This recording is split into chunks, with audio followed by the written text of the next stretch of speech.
On the last episode of Create, Consume, Repeat, I explored the power of macros on the ATEM Mini Pro and even gave you a small taste of the unlimited creative potential waiting to be unlocked when you combine the right hardware and software. So on this episode, I plan to give you guys a deeper, more thorough explanation of how you can get any animated graphic, lower third, or stinger on your ATEM Mini Pro using OBS.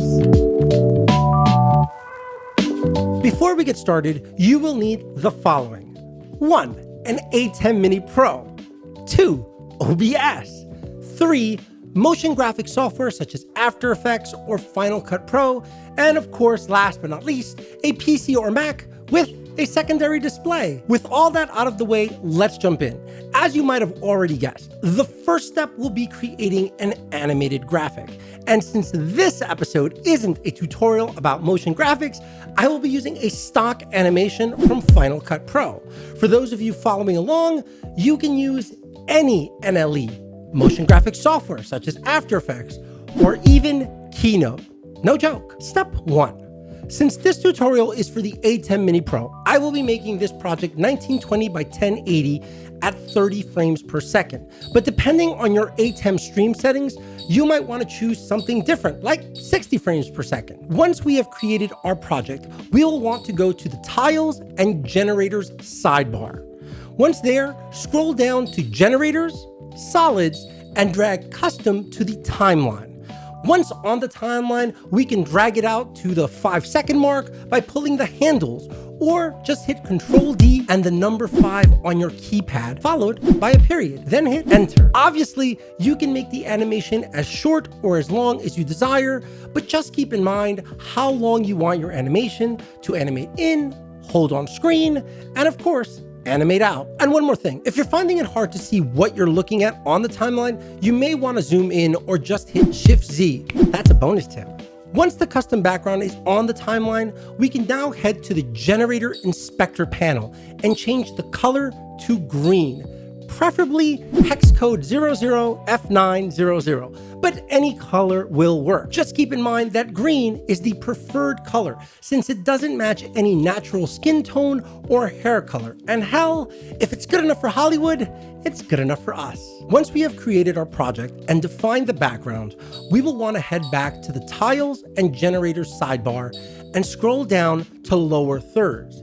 Here you will find a ton of stock lower third animations. Just select one you like, but avoid anything that is using the color you just defined as your background and anything that is translucent. It will end up complicating things and frustrating the fuck out of you. Once you've made your selection, drag it to the timeline and ensure it is 5 seconds long by using the Ctrl-D keyboard shortcut I showed you earlier, followed by 5, then period, then the Enter key, or just drag the handle, whatever floats your boat. We'll float down here. Yes, we do. Now, to update the copy or other variables, we need to head over to the Text Inspector to modify the copy, and the Tile Inspector to modify font size, color, and most importantly, ensure the build-in and build-out boxes are ticked. This is paramount. We will need to export this movie to our desktop by selecting Share Project in the upper right-hand corner and selecting Master File. You will be prompted by other little dialog boxes. Just follow along and you'll get there, I promise. Now that we've exported our animation, we want it to play as a scene in OBS. Thankfully, doing this is extremely simple. Just launch OBS and create a new scene by clicking the plus sign in the lower left. Let's name it Animation Example. Once that's done, we need to select a source. In the source window, click the plus sign and select Media Source.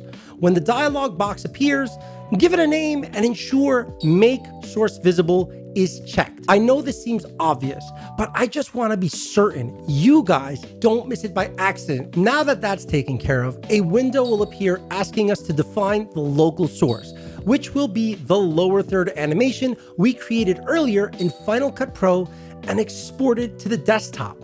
Once you've located the file, ensure that Restart Playback when source becomes active is ticked, and Show Nothing when playback ends is unticked.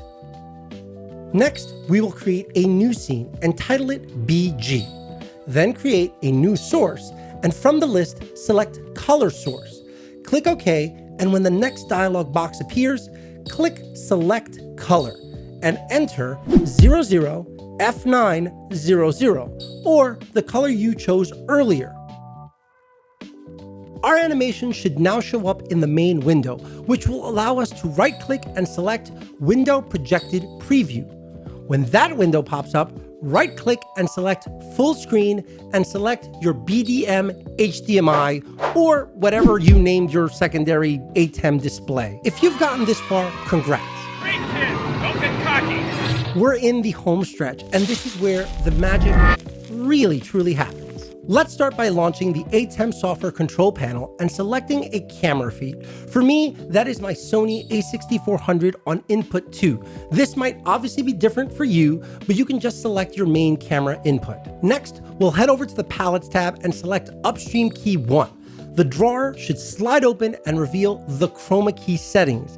It's here where you'll select your PC or Mac input. For me, that is input 4, which I have named iMac. Next, we'll tick Chroma Sample, which will open up a small representation of your input field. Click in that window and sample a color. In our case, that will be the custom green background we defined in Final Cut Pro. As for key adjustments, feel free to use my settings, but you may want to come back here and refine these to work better with your animation or the color you selected. Once we have defined our chroma key, we just need to activate the key by hitting the key 1 and on air button. With all those steps completed, we are now finally able to trigger the animation by heading back to OBS and selecting it from the scenes list. And just like that, voila! There you have it, an animation playing on your ATEM Mini Pro live stream. Now, I know this may seem like a lot of steps, but keep in mind that once you have it all set up, you will be able to run any animation. I'm talking lower thirds, transition stingers, setting up a telestrator, playing full motion videos. The possibilities are endless, and to be honest, quite mind-boggling if you're really creative. And yes, I am aware of the impracticality of triggering these animations while hosting your live stream. But don't fret, I've created an entire video on unlocking the power of macros on your ATEM Mini Pro, which can help you streamline the process. You're welcome. That'll do it for this episode, and if you like what you learned or need some more clarity on any particular step, please leave a comment in the section below, and don't forget to hit that like and subscribe button. It makes me feel all the feels. Catch you guys next time.